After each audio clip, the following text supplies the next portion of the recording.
E aí, pessoal, acabamos de ter a notícia do edital do Senado Federal. E aí eu sei que você já está nessa expectativa, o que vai cobrar, o que vai cair, como é que vai ser a parte de língua portuguesa. E nós vamos aqui exatamente fazer a análise do edital, ver o que o examinador vai cobrar, como é que a gente tem de estudar, qual é a nossa melhor rota de estudos, pensando que é um concurso para o Senado Federal organizado pela Banca Fundação Getúlio Vargas. Então, olha só, aqui eu abri o edital para a Polícia Legislativa e para consultor do Senado, para a gente analisar aí, e vocês vão perceber que a parte de língua portuguesa, o modo que cobrou a parte de língua portuguesa como um todo e a parte da produção de texto, ele colocou da mesma forma. Então me acompanhe aí, olha só. Então aqui eu tô com o edital aberto, o edital para Polícia Legislativa do Senado, parte de língua portuguesa, e o examinador vai cobrar língua portuguesa, olha que bacana, emoção no nosso coraçãozinho, literatura nacional e redação. Pessoal, comentário que a gente sempre faz. A Banca Fundação Getúlio Vargas é a única banca que tem editais diferentes para a parte de língua portuguesa. Então, se a gente pega, por exemplo, o edital da CGU, o edital foi praticamente todo de interpretação de textos. Agora, para o Senado, o edital é praticamente de gramática. É claro que vai cair muita interpretação, é pegada da FGV, mas o examinador também vai cobrar bastante a parte da gramática. Acompanhe só como foi que ele destacou. Gramática normativa. Uso da língua culta, fonética, fonologia, morfologia, sintaxe e semântica. Aí você vira para mim e fala, professora, graças a Deus que esse edital cobrou pouca coisa. Morfologia, sintaxe, semântica. Ó, professor, os 3 eixos principais, ainda bem que são só 3 palavrinhas. Pessoal, quando o examinador coloca língua culta, ele está cobrando só tudo, é a forma adequada de me comunicar, de escrever, de falar. Quando ele coloca fonética / fonologia, isso cai bem menos para a Banca Fundação Getúlio Vargas.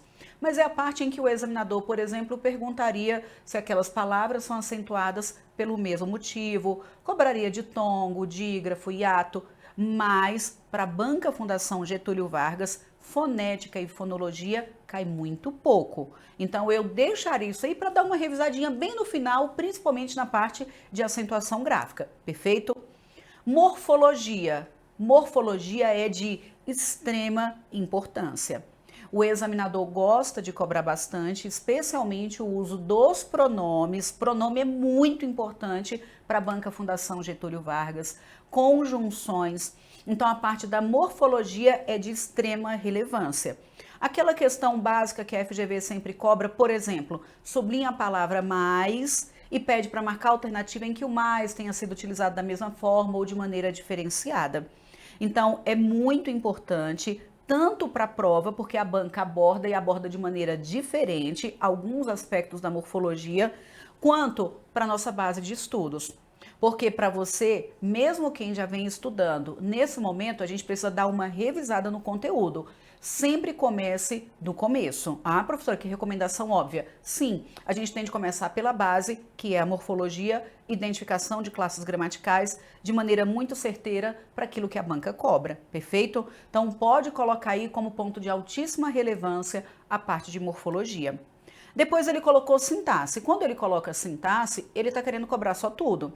Sintaxe do período simples, sintaxe do período composto. Sintaxe do período simples, pessoal. Complemento nominal, adjunto, adnominal, predicativo, sujeito, predicado. E coloca no seu radar como algo muito importante a diferença entre complemento nominal e adjunto adnominal. O valor do predicativo na estrutura. Então, a gente tem de tomar muito cuidado com alguns aspectos que são recorrentes para a FGV. Complemento nominal e adjunto adnominal cai muito naquele tipo de questão em que ele pergunta, por exemplo, se aquela preposição é obrigatória, se aquela preposição não é obrigatória, se poderíamos negociar a preposição pelo meio do caminho.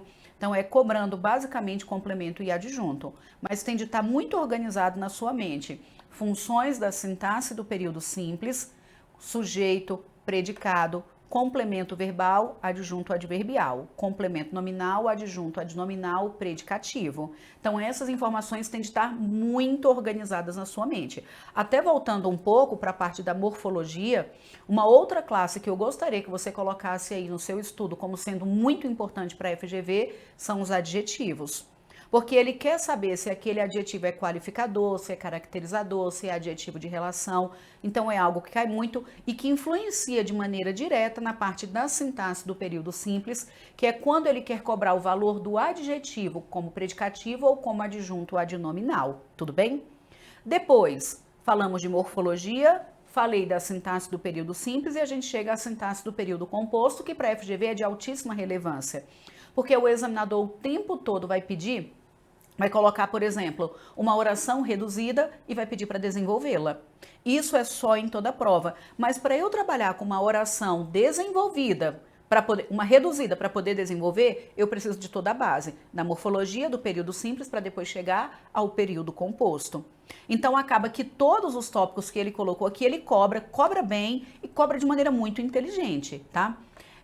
Pontuação, acaba que tem caído uma quantidade menor de questões diretas que cobram pontuação.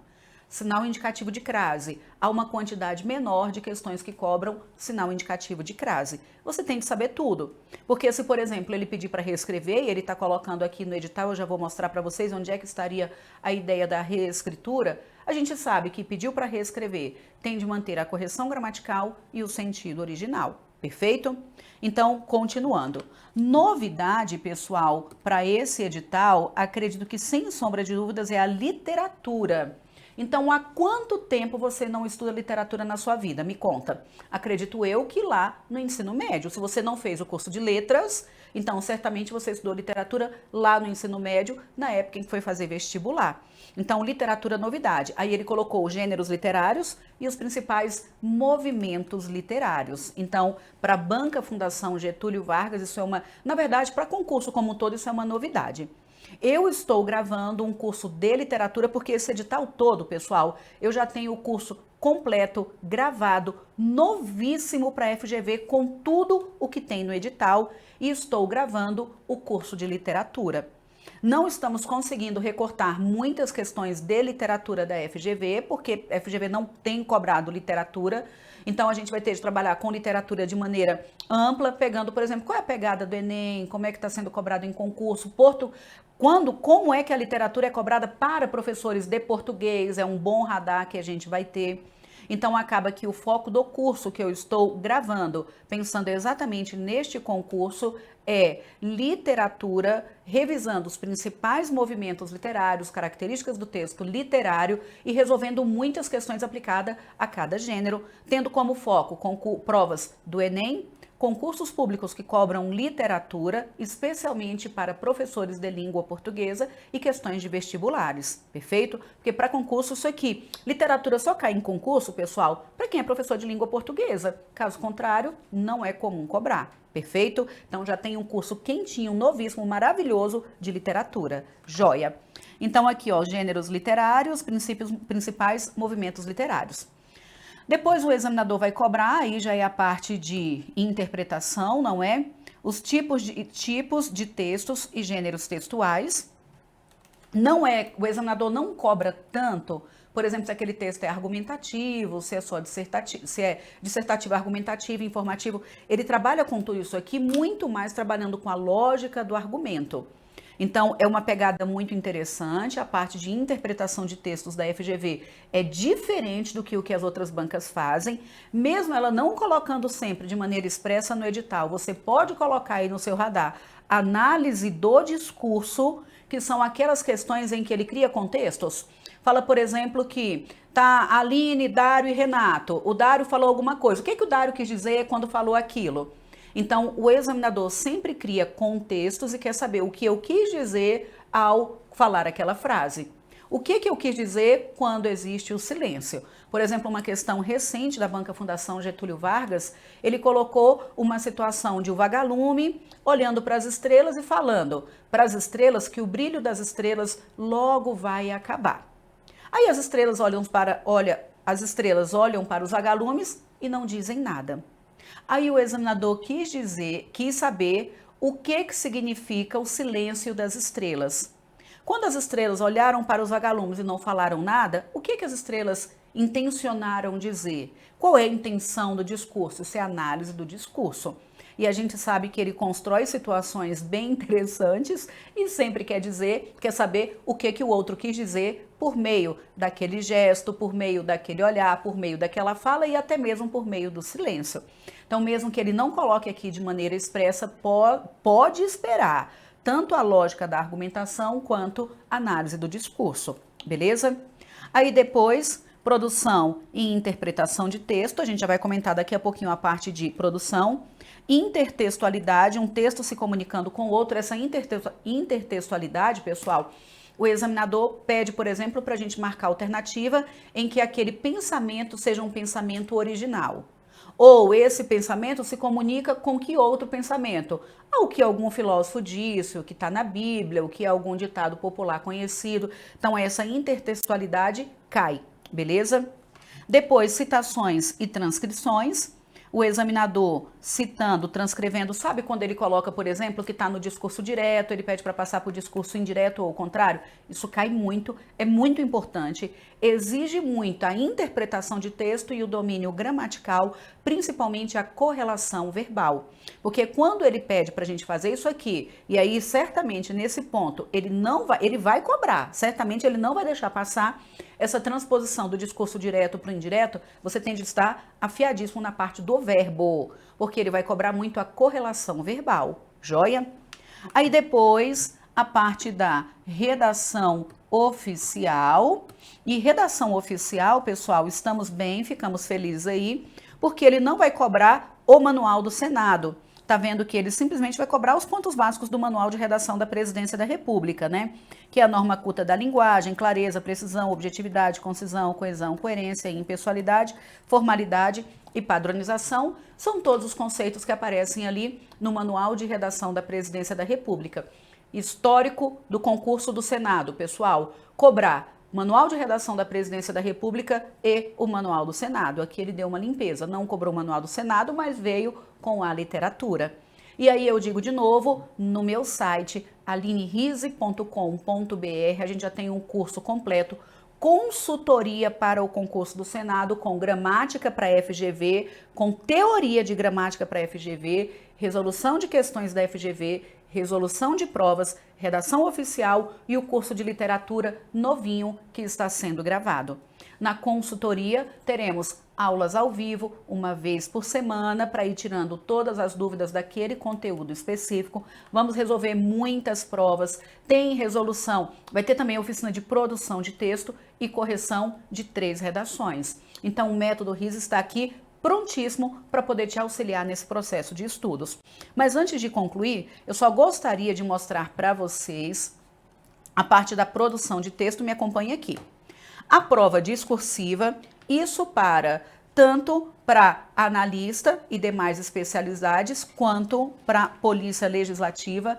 A prova discursiva, pessoal, ele colocou aqui que teremos 2 questões, tá? Então, são 2 questões teóricas ou práticas, abordando o conhecimento específico do edital. Você vai ver qual área você escolherá e vai cobrar um conhecimento específico. 2 redações, cada uma valendo 20 pontos, um total de 80 pontos, beleza?